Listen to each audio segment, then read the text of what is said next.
Magandang hapon sa inyo lahat. Ito po si Herbert Curia, author ng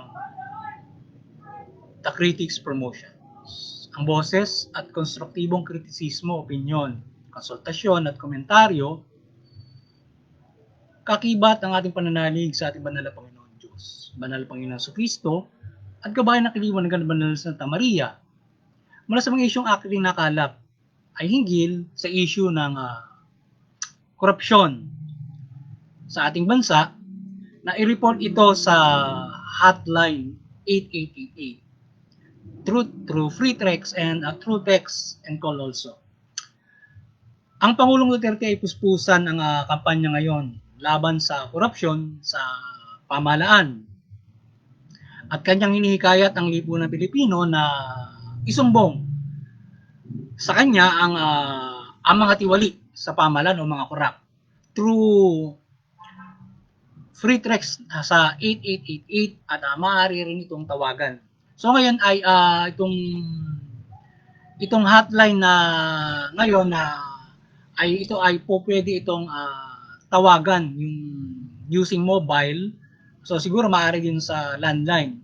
So ito ay pwedeng tawagan. Ngayon ay may bagong lunsad na free text na doon din mismo sa 8888 24/7 pwede mong i-text ang anumang uri ng mga korupsyon sa iba't ibang opisina ng ating pamahalaan. So, at ito ay makararating sa ating Pangulo. So, ganito, susumbong sa ating Pangulo o irereklamo yung mga korap sa pamamagitan ng pag-text sa 8888 or tatawagan din, pwede rin itawag, or siguro magsadya rin po pwede.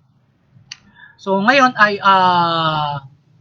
may reward ang ating Pangulo dito sa kanyang hakbangin na ito na kung ang isang concerned citizen ay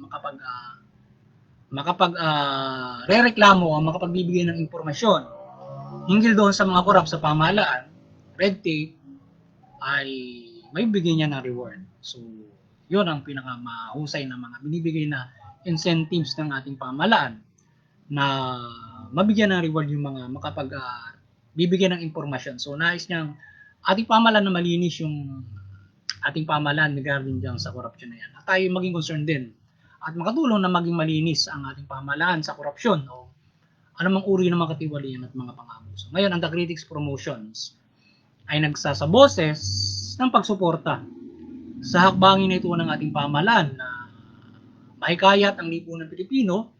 Ating hinihikayat din na suportahan itong hakbangin na ito na i-report sa ating Pangulo yung anumang uri ng mga katiwalian through eto nga dito sa paggamit ng hotline na 8888 or anumang uri ng mga po pwede nating maihatid dito sa tanggapan ng ating Pangulo para mai-report itong mga katiwalain ito, mga pang-aabuso sa mga bawat mga opisina sa ating pamahalaan. Ngayon itong sinasabi ng itong hotline na ito ay suportado ito ng ating mga cell network, yung pretext na yan na itong Globe, Smart, Sun. So pwede nang makatawag yan, nakapag-participate sila na pwedeng makapag-text. So yung sa tawag, hindi lang tayo makasiguro kung paano ang method ng pagtawag diyan. Pero pwede ring itawag through through cell sa mga phone natin sa pamamagitan ng cellular or maaari rin siguro ito sa landline. So pwedeng makatawag din doon para maiparating din yung mga impormasyon na yan regarding sa mga korupsyon o mga namang uri ng makatiwaliang pang-aabuso diyan sa pamahalaan. So maging hinaing din yan. So we hope makiisa ang ating sambayan ng Pilipino diyan sa hakbangin na yan at upang masupil o masumpuy ang korupsyon at yung pondo ng pamahalaan ay mapunta mismo dun sa mga may Pilipino makapagserbi ng maayos at yung maging patas yung kalakaran sa ating pamahalaan kung matatanggal yung korupsyon na yan o yung mga red tape na yan. So, ngayon we hope ay protektado rin ng ating pamahalaan. Ito magbibigay ng impormasyon through text or call or anumang uri ng mga paghahatid informasyon sa pamahalaan regarding doon sa mga umaabuso o mga nagiging korap So ngayon sana protektado nila yan at hindi yan malagay sa alanganin o panganib na magkaroon naman tayong buhay na halimbawa i-report mo ron. Tapos maya-maya ginagawa ka na ng masama nung report mo. Paano ka malaman nun na ikaw nag-report na? So yun.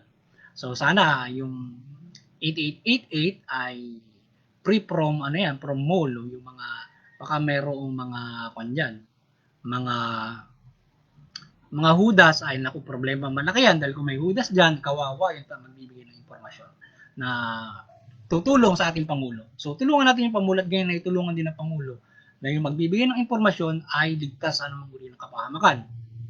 Sila at yung pamilya nila, maging kamag-anak nila, siguro maging aso nila ay hindi pwedeng magawa ng masama kung sila makapagbibigay ng impormasyon regarding doon sa mga korap. So yun, dapat sana maprotektahan ng Pangulo yung mga ganyang klase ng mga na maaaring itulong na pamahalaan concerning against corruption, abuses, o magkaroon tayo ng mahusay na pamahalaan free from this kind of mga krimen sa pamahalaan. Itong ginagawang hakbangin ng korupsyon sa pamahalaan, ito yung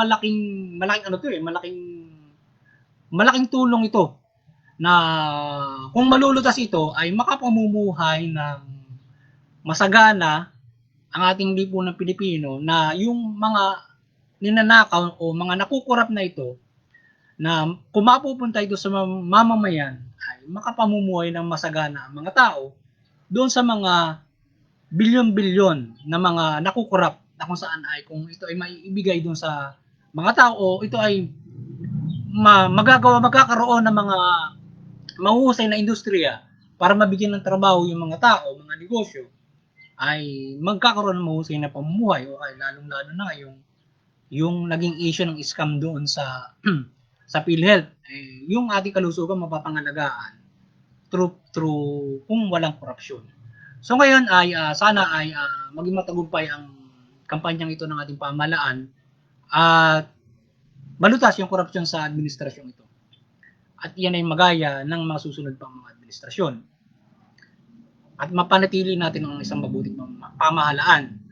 So aside from that ay sa ibang impormasyon naman ay ating nakalap ay ang issue sa insurgency sa bansa ay namumukadkad kung saan na panay ang banat dito sa sa mga panay ang banat ng red tagging dito sa mga napaghihinalaan na kaisa dito sa insurgency o kaisa dito sa sinasabing CPP, NP, NDF o mga rebelding ito na kung saan particular dito ay itong Makabayan Black. So binabanatan ng gusto ng pamahalaan yan iba't ibang mga personalidad na doon kaya sa ating promotion sa human rights na banggit natin doon na napakarami noong nailabas noong side nung Makabayan Black hinggil doon sa mga ginagawa nung red tagging, kung gaano ito kadelikado at kung gaano ito nakakaperwisyo doon sa pamumuhay ng mga individual o mga sibilyan, mga grupo. Partikular na rin na mga mabatas na sila ay nare-red tagging sila at ginagawang legal front. So kagaya ng banat ng red tagging kay Representative Sara Ilago yung sa Kabataan Party List na tinapakan siya ng gusto, binanatan ng gusto. So ayun, naging emotional siya doon. So ngayon itong red tagging nito ngayon ay nagiging banta ito dun sa buhay ng mga ng lipunan Pilipino sa demokrasya na kung saan yung ating karapatan at kalayaan sa demokrasya ay nagsasuffer with this red tagging. Kahit nga yung mga mababatas na sila ay nagpapatupad ng batas, ayun, nasasalang. So, kahit man sila ay sinasabi nilang malalagay sa peligro ang buhay nila with this. Sapagkat napakarami lang binanggit noon na may mga taong kapag na-red tag ka, tinataniman nila ng ebidensya para may kulong ng persahan. Mayroon din naman ini-EGK. So, ganun kadelikado yung red tagging na yun. So, napakadelikado na ito ay nakaka-apekto dun sa pamumuhay mo at sisiraan ka at ikaw ay malalagay sa peligro, mapapahiya ka rin. Ikaw ay tatakutin. So, yun. So, yung lipunan ng Pilipino matatakot ngayon na ang mapipilang lipunan ng Pilipino, takot sila ngayon yan na dyan sa red tagging na yan. Baka ikaw ay mapagdiskitahan, ganun ang mangyayari sa iyo. So ngayon, kaya lalong-lalo na yung mga aktivista at mga organisasyon ng mga progresibo na sumisilip doon sa katiwalian ng pamahalaan, sumisilip doon sa mga pang-aabuso. So ngayon, ang balik sa kanila ay ginagawa silang link sa CPP-NPA o rebelde, terorismo, at yun, nire-red tag sila. So, at ang pinakamasama nga nangyayari dyan, hindi ka lang basta ni-red tag, hindi ka lang basta hiniya doon sa social media, hindi ka lang basta tinakot doon, kundi ang masaklap ay tinataniman ng ebidensya para sa pilitang maikulong at yung setup na tinatawag yon at pangalawa, yung AGK. So, yun ang delikado. Yung mapaslangin ka dahil sa red tagging. So, yun ang mabibigat doon. Kaya dapat ito ay ma-resolve doon sa panel ni na Senator Lacson para hindi delikado ang lipunan ng Pilipino kung sino man ang mapagyan. Lalo na kung ipapatubad na yung anti-terrorism law.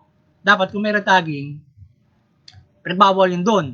So ngayon, kung may magre-red tag, ikukulong. Ay, hindi lamang red tagging. To the entire suppression against CPP and PND o anumang terorista o anumang rebelde, dapat ay hindi aabuso ang ating pamahalaan. Daanin ito sa legal process o yung due process kung paano natin i-after yung mga kalaban ng o lumalabag sa batas. Particular, itong mga rebellion, terrorism, halimbawa ganyan. So, mayroon tayong batas na proseso para i-afteran yung ang sinabing legal process or due process. Mayroong POP, mayroong IHL, mayroong Karil na hakbangin para supilin sila in facing CPP and PNDF, terrorism, rebellion. So, mayroong bago, yung anti-terror law nga. So, ngayon, sa anti-terror law, ay isama na rin dun yung hindi mo pwedeng red tagging. Kung nag-red tagging doon sa pamahalaan, pwedeng tanggalin, pwedeng sibakin, pwedeng kulong. So, dapat ganun yung protekta doon sa mamamayan kung ito ay inosente dito sa mga ito at hindi basta-basta mapagbintangan. So, lalong-lalo kahit hindi red tagging, pwedeng ikaw ay gawa na lamang ng hindi mabuti ng mga umaabuso sa pamahalaan na kumakalaban na nagpapabagsak sa CPP and PND o mga rebelde, pero dinadamay nila yung mga inosenteng sibilyan. Yun ang hindi mabuti. So sana, ito maraming gawain na ito ng mga umaabuso sa pamahalaan, tigilan na nila yan. Kundi daanin nila ito sa mahusay na hakbangin o due process nga in aftering CPP and PNDF. Banatan nila mismo ay yung mga armado dun sa kabundukan. Even though yung armado nga, kapag nga nila binabanatan nyo, meron pang panuntunan yan, yung Karil. Hindi ba sa inispray mo ng armalite sa kabundukan nyo kapag nakita mo yun doon. Hindi mo ba sa papatayin sila ron kapag sinusupin mo na yung MPA na armado ron. Especially yung mga civilian, syempre. Dapat yung hakbangin na matino, hakbangin na makatotohanan, walang pang-aabuso at walang halong mga pananamantala, kundi pinoprotektahan yung lipunan ng Pilipino laban dun sa kasamaan o laban dito sa ganitong klase ng mga insurgency na umantong sa ganitong hakbangin para panatilihin yung peace and order sa pamamagitan ng malinis at patas na hustisya. Hindi sa pamamagitan ng red tagging, salvaging, mga ganyan. Umaabot sa ganon. Maski hindi mo na red tagging, merong iba gagawa. Dadamputin, set up, meron naman, i-JK na lang, pagbibitangan ka, miyembro ka ng NPA, ikaw ay supporter nila, mga ganon. Hindi naman pala. So maraming ganyan. Ultimo nga bata na nabibiktima pa ng mga nasa pamahalaan yung maabuso na kapag sila ay nadidemoralize, so damay lahat. So dapat magkaroon ng malinis na hakbangin. Magsanay na mahusay yung ating pamahalaan in aftering insurgents o yung mga insurgency at kung paano nila yung mga o sa tingin nila mayroong sumusuportang civilian o others. So alam nila kung paano nila ito lulutasin. So kung civilian, andyan yung ating ang kampanya na sila mahikayat na huwag suportahan yun. Pero hindi yung ganyan, re-retag mo, tapos mamaya, papatayin mo na lang. Sabi mo, membro ka na ng EPA. Civilian yun, para naging membro ng EPA. Ang EPA dapat armado, may armas. Hindi walang armas. So kapag non-armed, civilian yun. Di ba? Ang EPA, kinakailangan may armas ka eh. Hindi pwedeng EPA ka, wala kang armas. So mga ganon. So ngayon, kung ikaw man ay miyembro ng CPP at PNDF, wala kang armas, hindi ka naman subject to Tukan kung ikaw ay hindi ka naman lumalaban, di ba? Arrestuin ka na maayos. Kaya naman panlalaban mo, wala ka namang baril, di ba? Kung ipapalagay mo ng halimbawa miyembro ka. Ngayon ay ano ngayon, marami dyan yung nasabi ganon, lumalaban, pero hindi naman. So dapat malinis. Gawing malinis ang pamahalaan. Sobra yung equipment ng ating pamahalaan, ang personnel ng ating pamahalaan para labanan sila, para subilin sila. Pero bakit gagawa pa ng mga itong klase ng bakit? Naiisahan ba sila ng ano? Dapat sana wag ganun. So ngayon ay ang isa pang yung ating side dito sa insurgency na ito ay yun, maliban doon sa daanin sa wastong proseso ng pamahalaan yung pagsupil sa CPP and PNDF o anumang uri ng terorismo, ay ang ating side dito ay at konsultasyon kahit sa mga may Pilipino, suportahan yung peace process. So yung peace process, ito ay mahusay na hakbangin para mapayapa na maresolba yung digmaan. So within this, reformahin yung lipunan yung ating sistema para tayo ay makapamuhay ng maayos. So kung mare-reform 'yon, mamumuhay ng mabuti at mawawala na yung rebellion na yan. Kung wala rebellion, ano pa bang labanan na mangyayari? So yung mga magulang natin ay hindi na mag-aagam-agam na magkakaroon ng mga rebellion. So yung mga pangangalampag nila ng mga eskwelahan, so hindi na mangyayari yan sapagkat kung susuportahan nila yung peace process, mag-uusap ngayon yung pamahalaan at yung mga rebelde para resolbahin o reformahin yung ating politika ekonomiya. So ngayon, makapumumuhay na ng patas ngayon, yung ugat ng digmaan na yan. So yun. Ngayon, kung meron silang mga hinahing, halimbawa yung mga magulang, kung sa tingin nila mayroong mga ganong klase, ihain din nila doon sa peace process para ano ba yung problema, ganito, ganun yan. Pwede lang ihain din yun doon. Yun, kaya dapat sana ang ating pamahalaan, suportahan niya peace process, i-open yan, at hindi yung puro, hindi yung ganito ang kampanya, red tagging, which is abuse to at paninirang puri. Kumuha ka nga na sa katutak na resource person na nasabi mo, mga dating pinuno ng NPA, mga kadre pa, ay hindi na rin naman siya makaka-stand as evidence laban dun sa mga nire-red tag mo. So, mahirap din yun. Kaya nga, magkaroon ng mahusay na hakbangin ng kampanya ang ating pamahalaan. Generally, kung paano hikayatin ang lipunan ng Pilipino not to support the CPP and PNDF at huwag magrebelde. Bagkus ay daanin sa wastong pagbabago ang ating pamamalakad na nais o yung pamumuhay sa lipunan ng Pilipino. O halimbawa, kagaya nga sinasabi patuloy din ng ating mga AP o militar na hindi lumaki sa eleksyon, wag kayo magrebelde. Ano ngayon ang ginagawa nila? Itong mga lumahok na sa eleksyon na mga progresibong grupo, halimbawa Kabataan Party List, na binabago yung lipunan Pilipino sa pamamagitan ng pagiging congressman nila ron, nagsasagawa sila ng batas at iba't ibang mga hakbangin na scope ng kanilang pagiging congressman doon o representante, binabanatan nila ngayon na mga ganyan, legal fronts. So, isa ka na ba nalulugar niyan, di ba? So, sinasabi nyo, lumahok. Pag lumahok ka naman, gagawin ka namang legal front. Gagawin ka namang irerentag ka naman. Napaka ano ba isang malulugar? Ano bang ang ating pamahalaan ay mukhang wala nang kinikilala na basta hindi na yung kanilang pagkalaban at pagsupil dito sa PPNP, tila mayroong wala kahit sino talagang babanatan nila. Tumatiliwas na sila doon sa kanilang mga sinasabi na lumaki sa eleksyon, lalo ka sa eleksyon, binabanatan nila na yung mambabatas na legal front, ni-red tag nila. Saan ka nalulugar ngayon? Diba? So, sana nga maging malay ang ating banal na Panginoon Diyos na gabayan yung pamahalaan na ang gabayan na Banal na Santa Maria, lipo ng Pilipino, magkaisa sa peace process para ma-reforma ito. At tayo magkaroon ng mahusay na lipunan at mawala itong digmaan sa ating bansa. Pare-pares tayo maligtas din sa kapahamakan o yung buhay natin, yung mapangalagaan natin with the peace process. Yun ang maganda roon. At tayo ay hindi nalalagay sa alanganin yung mga lalo yung mga sibilihan na ayan, nadadamay, na nare-rentag. Tapos ayun, sa katutak na NEGK ng mga sinasabing mga state forces na pinaghihinalaan nitong mga progresibong grupo o mga nasa human rights na ang may gawa noon ay mga dito sa mga progressive or mga aktivista, yung mga pinapaslang na mga niredtang ay galing doon sa mga state forces. So yun nga lang, hindi na napapatunayan lang ng gusto kung paano, kung sino ang mga gumawa talaga niyan. So yun yung mga ano, at sino nga naman ang papaslang doon sa mga aktivista at mga progresibong yun. So ngayon ay muli ay maliwanagan ng ating banal na Santa Maria.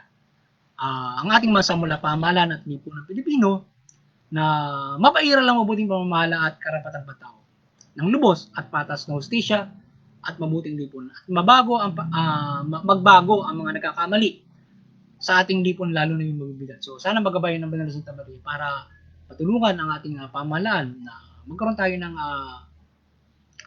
matitinong mga mamamayan na concern sa buhay at tayo ay nakapamumuhay ng patas. Ngayon, doon sa ating idinadalangin din na suporta o ang gabay ng kaliwanagan at milagro ng Banal na Santa Maria, gabayan sana niya yung peace process na mapagbuklod nga lahat na magkaisa rito at mariforma rito. Sana magabay ng Banal na Santa Maria.